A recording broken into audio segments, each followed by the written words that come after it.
Oke, yang pertama kita harus menyiapkan 2 VM Debian untuk router dan untuk server.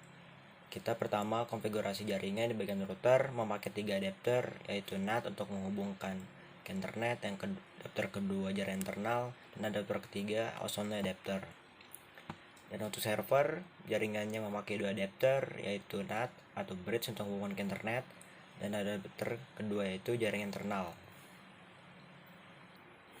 Kita lanjut di bagian router untuk konfigurasi IP address-nya. Kita mengetik nano etc network interface.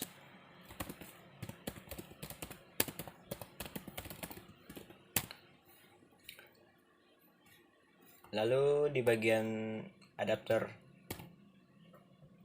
yang pertama biarkan saja di ACP, lalu adapter kedua dan ketiga memakai IP yang sudah ditentukan dalam soal seperti ini. Lalu setelah itu kita restart networknya yang mengetik perintah service network restart. Setelah itu kita konfigurasi di hostname bagian router di dalam sini untuk mengganti FKDN-nya. Dan jangan lupa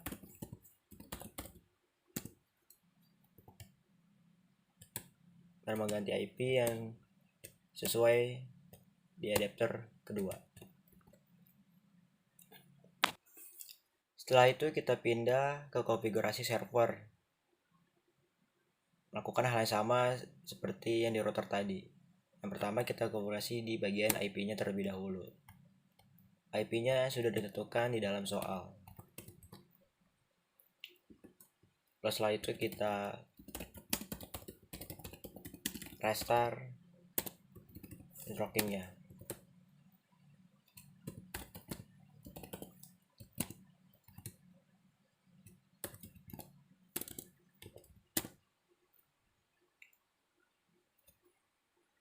Setelah itu kita konfigurasi di bagian hostname-nya seperti yang dilakukan di router tadi. Kita ganti FKDN-nya sesuai yang ada di soal.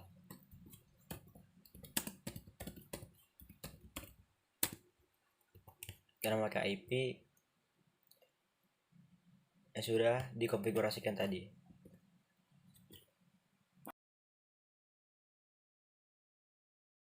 Lalu kita lanjut ke konfigurasi pada server, konfigurasi di DNS, install PatchCake dan Sutils dan Chol. Lalu konfigurasikan di nano etc resolve.conf. Lalu tambahkan IP address adapter 2 dan tambahkan juga domain yang dipakai.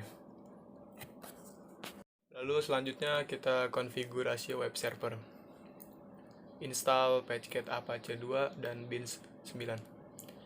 Langkah pertama, kita masuk ke CD Beans 9-nya. Lalu konfigurasi di Napscom, tick default zones, DB lokal, DB 127 seperti yang sudah dikonfigurasikan seperti ini. Dengan mengganti localhost dan menambahkan subdomain server, router, dan klien. Lalu kita restart bin 9-nya.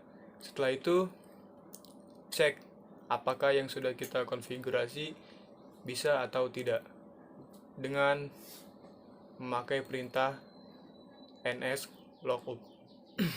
Lalu kita bantu script HTML di cd var www.html.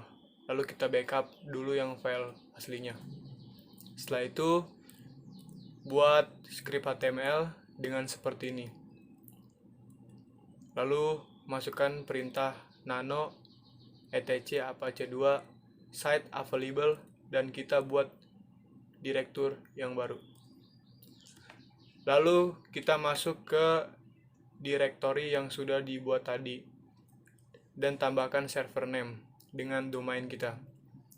Setelah itu kita aktifkan direktori yang sudah dibuat dengan perintah a2nsite terserah.com, lalu restart apache 2-nya. Setelah itu konfigurasi di router konfigurasi VPN. Pertama, kita install paket pptpd-nya. Yang kedua, lalu kita ke ppdb config atau dengan menulis perintah nano/etc/pptpd.config. Lalu kita masukkan local IP dan remote IP. IP-nya sudah ditentukan di soal. Lalu kita buat akun VPN client atau menulis perintah nano/etc/ppp/chapter secrets. Lalu kita konfigurasi IP DNS servernya di nano/etc/ppp/pppdb option dengan mengaktifkan dan mengubah MSDNS-nya menjadi IP server. Setelah itu kita aktifkan IPv4 forward di dalamnya nano/etc/sysctl.conf. Lalu restart pptpd-nya. Yang lalu konfigurasi klien, konfigurasi network. Kita buka ncpa.cpl, lalu kita buka VirtualBox host only Ethernet adapter yang kita pakai di router. Masukkan IP address yang sudah ditentukan. Yang kedua, konfigurasi VPN client. Pertama, kita buat VPN-nya terlebih dahulu. Lalu kita buat nama VPN-nya dan gunakan IP address host only adapter yang ada pada router. Lalu username dan passwordnya memakai akun VPN yang sudah kita buat di router tadi. Dan signnya menggunakan type pptp. Lalu kita hubungkan VPN yang sudah dibuat. Oke, di bagian terakhir yaitu tahap pengujiannya. Yang pertama kita uji di bagian router. 1. Sebelum klien terhubung ke VPN, masukkan perintah IP grip global dan hostname strip F. Yang kedua, setelah klien terhubung ke VPN, masukkan perintah IP grip global. Ketiga, setelah itu kita uji di bagian server, masukkan perintah IP global. Setelah itu hostname strip F. Setelah itu nslookup kelompok terserah.net, nslookup www.kelompokterserah.net, nslookup router1.kelompokterserah.net, nslookup clt1.kelompokterserah.net. Setelah itu curl http://strip2/localhost. Kemudian uji di bagian klien. Yang 1, buka browser dan jalankan halaman http://strip2/www.kelompokterserah.net. Kedua, setelah itu kita buka cmd dan masukkan perintah tracer www.kelompokterserah.net, nslookup kelompokterserah.net, nslookup www.kelompokterserah.net, nslookup server1.kelompokterserah.net, nslookup router1.kelompokterserah.net, nslookup clt1.kelompokterserah.net,